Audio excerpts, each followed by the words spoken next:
మసాలా వారి ఫిల్మ్ నగర్ కబుర్లలోకి వెళ్ళిపోదాం. ఈ రోజు మనం మాట్లాడుకున్నటువంటి విషయం రికార్డ్స్ బ్రేక్ చేస్తున్న స్క్విడ్ గేమ్ 2 గురించి. సీజన్ 3 కూడా ఇంకా ముందే వచ్చే అవకాశం ఉందన్న విషయం మీరు విన్నారా? అయితే మరి ఆ సంగతి కూడా మాట్లాడేసుకుందామా? ప్రపంచవ్యాప్తంగా మంచి ప్రేక్షకాదరణ సొంతం చేసుకునే వెబ్ సిరీస్లో ఖచ్చితంగా స్క్విడ్ గేమ్ గురించి చెప్పుకోవాల్సింది. ఈ మధ్య కాలంలో మరి సీజన్ 2 కూడా రికార్డ్స్ క్రియేట్ చేస్తుంది తెలుసా? ఫస్ట్ వీక్ అయితే అత్యధికంగా 68 మిలియన్ వ్యూస్ని సొంతం చేసుకుంది. అంతేకాదు 92 దేశాల్లో నెట్ఫ్లిక్స్ ర్యాంకింగ్స్లో నంబర్ 1 స్థానంలో ఉండటం విశేషం అన్నమాట. మరోవైపు సిరీస్ చూసిన తర్వాత ఫస్ట్ సీజన్కి ధీటుగా గేమ్స్, ఎమోషన్స్ అన్నీ కలిసున్నా ఎక్కడో చిన్న ఒక అసంతృప్తి ప్రేక్షకుల్లో మిగిలిపోయింది కదా. మరి సీజన్ 2ను అసంపూర్ణంగా ముగించడమే అందుకు కారణం కావచ్చు.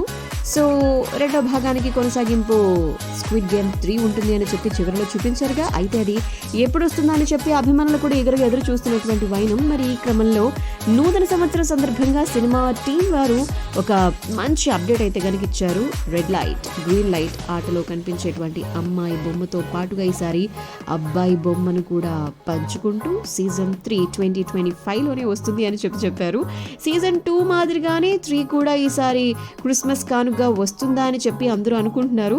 నెట్ఫ్లిక్స్ అఫీషియల్ యూట్యూబ్ ఛానల్లో అయితే గనక జూన్ 27న మరి హైలైట్ కావటం. దీని ప్రకారంగా ఈ సంవత్సరం చివరిలో వస్తుందనుకునేటువంటి సిరీస్ సమ్మర్లోనే వచ్చేస్తుందా, అందుకు అంత సిద్ధమవుతుందా అని చెప్పి అందరూ మాట్లాడుకున్నారనమాట. సో మీరు చూసారా 2ని? చూడకపోతే గనక త్వరగా చూసేయండి. ఇక మొబైల్ మసాలా వారి ఫిల్మ్ నగర్ కబుర్లలో నెక్స్ట్ మనం మాట్లాడుకోవాల్సింది ఎవరి గురించి అంటే గనక 300 కోట్ల ఏమిటి రోజుకు వారి సంపాదన. మరే వారి గురించి మాట్లాడుతూ పూరి జగన్నాథ్ గారు ఏమన్నారో మీకు చెప్పైనా. ప్రపంచంలోని సంపన్నుల గురించి మాట్లాడుతూ పూరి జగన్నాథ్ గారు ఆరోగ్యమే మహాభాగ్యం అని గుర్తు చేశారు. రోజుకు 300 కోట్లు సంపాదిస్తున్నా ఆరోగ్యంగా ఉండాలనే దేవుని మనం కోరుకుంటాం కదా. మరి రీసెంట్గా బిలియనీర్స్ పై మాట్లాడుతూ ఏమంటున్నారంటే, ఫోర్బ్స్ లెక్కల ప్రకారం ప్రపంచంలో ప్రస్తుతం దాదాపు 3000 మంది బిలియనీర్స్ ఉన్నారు. వారిలో 10% లేడీస్ అట. వాళ్ళందరి ఆస్తి కలిపితే ఎన్నో $1 ట్రిలియన్ అట. ప్రపంచంలోని సంపద అంటే సగం సంపద అంతా ఆ 3000 మంది వద్దే ఉంది అని చెప్పి ఎక్కువ మంది కోటీశ్వరులు టెక్నాలజీ, ఫినాన్స్, రియల్ ఎస్టేట్ ఇలాంటి రంగాలకు చెందినటువంటి వారు అని చెప్పి 67% మంది బిలియనీర్లు స్వయంగా కష్టపడి పైకొచ్చారని చెప్పి మిగిలిన వారు వారసత్వంతో ఎదిగారు అని చెప్పి అన్నారు. 2023లో స్వయంగా ఎదిగినటువంటి బిలియనీర్ అలెగ్జాండర్ వాంగ్ అతను 20 ఏళ్లకే సంపన్నుడైపోయాడట. కైలీ జెన్నర్ కూడా చిన్న వయసులోనే బిలియనీర్ అయ్యారట. ఎక్కువ మంది సంపన్నులు జీవించేటువంటి ప్రాంతాలు కావడంతో న్యూయార్క్, మాస్కో, హాంకాంగ్, ముంబైలను బిలియనీర్ సిటీస్ అని చెప్పి పిలుస్తారట. చారిటీల కోసం అని చెప్పి చాలా మంది దానం చేశారు.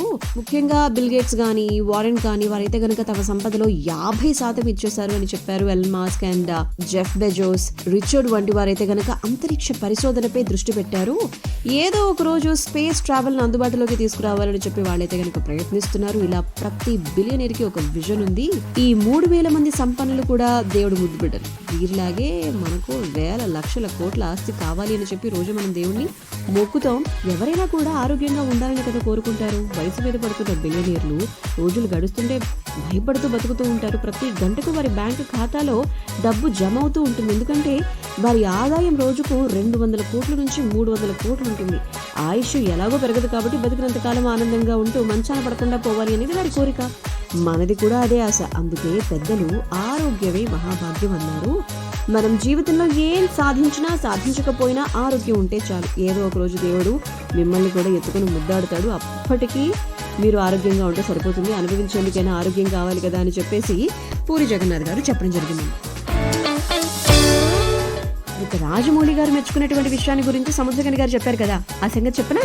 మొబైల్ మసాలా వారి ఫిల్మ్ నగర్ కబుర్లలో మాట్లాడుకోవాల్సింది తెలుగు ప్రేక్షకులకు చేరువైనటువంటి కాలీవుడ్ నటుడు, మంచి రైటర్, డైరెక్టర్ సముద్రగని గారు. మరి ఆయన చెప్తూ RRR సినిమాలో వర్క్ చేయటం, బ్రో తెరకెక్కించడంపై మాట్లాడారు. పవన్ గారు తనకు సోదరుడితో సమానమని చెప్పారు. గతంలో తాను తెరకెక్కించినటువంటి ఒక సినిమా విషయంలో రాజమౌళి గారు ప్రశంసించారట.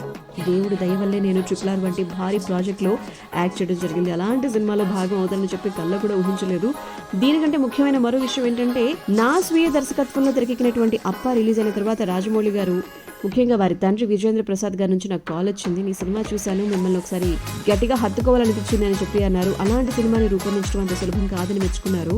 ఇక 2009లో నాడు డిగల్ రిలీజ్ అయినప్పుడు కూడా ఇలాంటి ప్రశంసలే రాజమౌళి గారి దగ్గర నుంచి విన్నాను. మొదటి ప్రయత్నంలోనే నేను ఈ స్థాయికి రాలేదు. గుర్తింపు వస్తుందా లేదా అనేటువంటి విషయాన్ని పక్కన పెట్టి చేసే పనిలో 100% నిజాయితీగా ఉంటే చాలు, ఏదో ఒక రోజు శ్రమకు తగినటువంటి ఫలితం ఖచ్చితంగా దక్కుతుంది అని చెప్పి నేను నమ్మాను అంటారు సముద్రఖని గారు.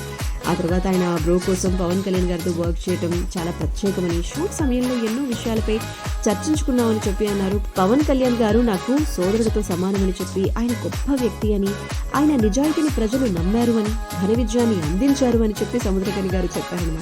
మరి ఈ సినిమాతో టాలీవుడ్లోకి దర్శకుడిగా అడుగుపెట్టినటువంటి సముద్రఖని గారు అలవైకుంఠపురంలో, క్రాక్, భీమా నాయక చుట్ల, సర్కారు వారి పాట వంటి సినిమాల్లో నటించారు. ఆయన కీలక పాత్ర పోషించినటువంటి గేమ్ చేంజర్ సంక్రాంతి కానుకగా జనవరి 10 మనం థియేటర్స్ లో చూడబోతున్నాం.